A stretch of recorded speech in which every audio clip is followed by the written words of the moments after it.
ఒక మనిషి కళ్ళు, ముక్కు, చెవులు ఇవన్నీ ముఖం మొత్తం చిందరబందరం చేసేసి ఒక గుడ్డివాడిగా మార్చాడు. అతన్ని క్యానిబల్ అనాలా, మానవ రోగం అనాలా తెలియదు. ఇది నిజంగా జరిగిన ఒక స్టోరీ. అమెరికా ఫ్లోరిడా రాష్ట్రం మయామి నగరంలో అయితే ఈ ఘటన జరిగింది. సో ఈరోజు వీడియోలో ఈ దాడి ఎందుకు చేశాడు, వీళ్ళు నిజంగా క్యానిబల్సా, అసలు ఇతను హంతకుడిగా ఎప్పుడు మాట్లాడారు, ఇవన్నీ తెలుసుకుందాం. సో వీడియోని ఎవరైతే కొత్త వారు చూస్తున్నారో ఇంట్రెస్టింగ్ స్టోరీస్ అండ్ ఫ్యాక్ట్స్ కోసం మన ఛానల్ తప్పకుండా సబ్స్క్రైబ్ అయితే చేసుకోండి. ఇక స్టోరీలోకి వెళ్ళిపోదాం. 2012 మే 26న అమెరికాలోని ఫ్లోరిడా రాష్ట్రం 2012 మే 26న అమెరికాలోని ఫ్లోరిడా రాష్ట్రం మయామి నగరంలో ఈ సంఘటన అయితే జరిగింది. రూడీ యూజీ అనే ఒక 30 ఏళ్ల వ్యక్తి మ్యాక్ ఆర్థర్ కాజ్వే అని పిలువబడే రహదారి పక్కన రోనాల్డ్ పోప్ అనే పిచ్చగాళ్ళు ఉంటారు కదా, అతనిపై అయితే దాడి చేశాడు. అసలు ఈ దాడి ఎందుకు చేశాడంటే, రూడీ యూజీ ప్రవర్తనే తన పై వస్త్రాలను పూర్తిగా ఇప్పేసి నగ్నంగా, అంటే ఒంటి మీద నూలు పోగు లేకుండా, బట్టలు లేకుండా అయితే రోడ్డు మీద నడుస్తూ వెళ్తున్నాడు. రోనాల్డ్ పోపుపై అకస్మాత్ దాడి చేశాడు. అసలు తను ఎవరో తెలియదు, ఎందుకు చేయడో తెలియదు. పిచ్చగడిపై అతను పోపును నేలకేసి కూల్చి అతని ముఖం వరుసగా కొరికేసాడు. ఎంత దారుణంగా అంటే ఈ పిక్చర్స్ చూస్తే మీకు కొంచెం డిస్టర్బెన్స్గా ఉంటాయి, అంత దారుణంగా ఉంటాయి. తన ఫేస్ని అలా చేశారు.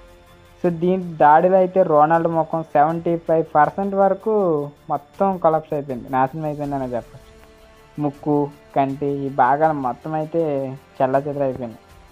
పోలీసులు అయితే ఒక ప్రత్యక్ష సాక్షి అక్కడ ఒకటి చూశాడు, ఆ దాన్ని గుర్తించి పోలీసులు సమాచారం అయితే ఇచ్చాడు.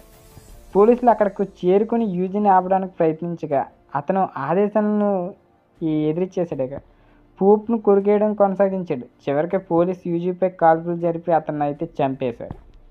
ఈ దాడికి కారణాలు ఏంటంటే, మొదట యూజీ బాత్ స్టాల్స్ అంటే సింథటిక్ డ్రగ్స్ తీసుకున్నాడని అయితే అనుమానించారు అతను.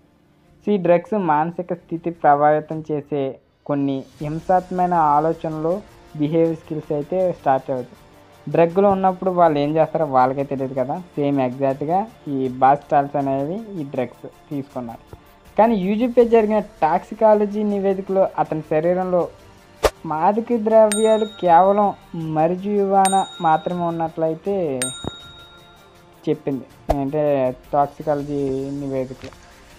ఈ పరిణామాలు కూడా ఎలా ఉన్నాయంటే, రోనాల్డ్ పోప్ని జీవితాంతం దారుణమైన గాయాలతో అయితే పోరాడాడు. అతని ముఖానికి శస్త్రచికిత్సలు చేశారు, ప్లాస్టిక్ సర్జరీ అవన్నీ చేసిన అవి మళ్ళీ తిరిగి రాలేదు. కానీ వాటికి అయిన ఖర్చు మామూలు ఖర్చు కాదు, కొన్ని కోట్లు ఎంతో అయిపోయినాయి. సో మయామి క్యానిబల్ అటాక్ అయితే ఈ బాగా పాపులర్ అయితే అయిపోయింది. ఇప్పుడు న్యూస్లో మనుషులు తినే మానవ రూపం తిరుగుతున్నాడని మియామి ఏదైతే ఉందో మయామి, సో అది బాగా ఇంటర్నేషనల్గా అయితే బాగా చేశారు, పబ్లిసిటీ అయితే అయిపోయింది.